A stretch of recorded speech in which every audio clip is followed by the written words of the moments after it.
And Sam Stein, you have some new polls out today that suggest his support inside the Republican Party is slipping from pretty high heights. Yeah, I mean, it's numerically underscores exactly what we're talking about. Morning Consult poll looks at favorable opinions of Trump. You can see on the screen there, dipping significantly since December 28th. That's down 8 points. This is just among Republican voters. The unfavorability up similarly by 8 points. I mean, people might look at that and say, oh, 76-23, not so bad. When you're supposed to be the primary figure, the leader of the Republican Party, having a quarter of your party have an unfavorable view of you is not so great, actually. It doesn't mean that Trump's powerless. He clearly still would have to be one of the favorites to win the Republican nomination. But, you know, what I'm struck by, and this word has been used a couple times now, is just the diminished element of his stature here. He's in Mar-a-Lago.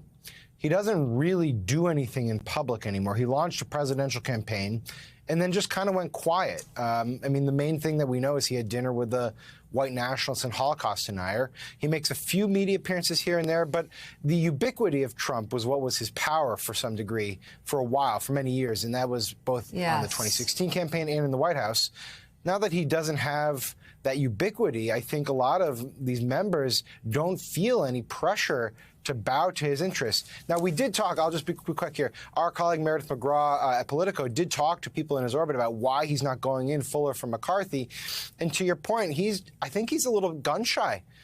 They don't want to come out too forcefully for someone who may not end up winning the speakership and look like they've endorsed someone again who falls short. And they say, look, he could go further in. He could start attacking the 20 who are not for McCarthy and really put his weight behind this.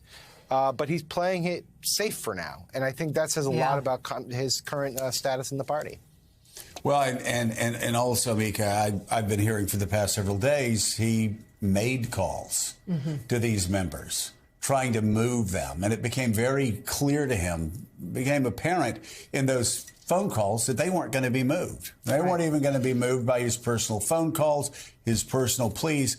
He put out the statement and then by that time realized that he just wasn't going to be persuasive getting these members off of the protest. It's so interesting, and Sam was talking about the ubiquity of Trump. I mean, back in the first campaign, he was everywhere. He was always holding rallies. He was always on television. And now, as you can see, we barely see him.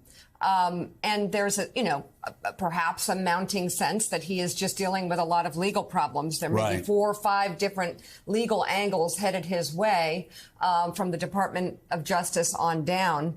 And what we're seeing here play out before our eyes in the House is what Trump has done to the Republican Party. And you see them sort of feeling it in real time. They seem so out of sync, and their messages and their zings just go nowhere. One member on the House floor talked about Obama's JV team in the White House and kind of tried to make fun of the Biden White House. Well, cut to what the Biden White House was doing that day at that time.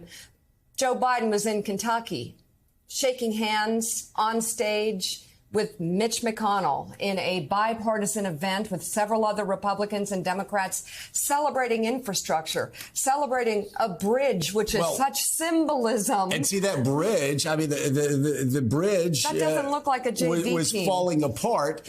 They just did something for the people of Kentucky and the people of Ohio. And, and that's what's happening. You have Democrat, Republican, Democrat, Republican, Democrat. You know, it's really fascinating. I think if it's the same member I'm thinking of, she also accused the Democrats of drinking alcohol. Just bizarre, petty, which also, again, in the new era that we're in, seemed so petty and so discordant with everything that's going on. Can you imagine being a Republican talking about rules changes, talking about transparency, talking about 70, and then sort of this Trumpist type insult that, again, the split screen could have been more important. That's quite a JV team. You talk about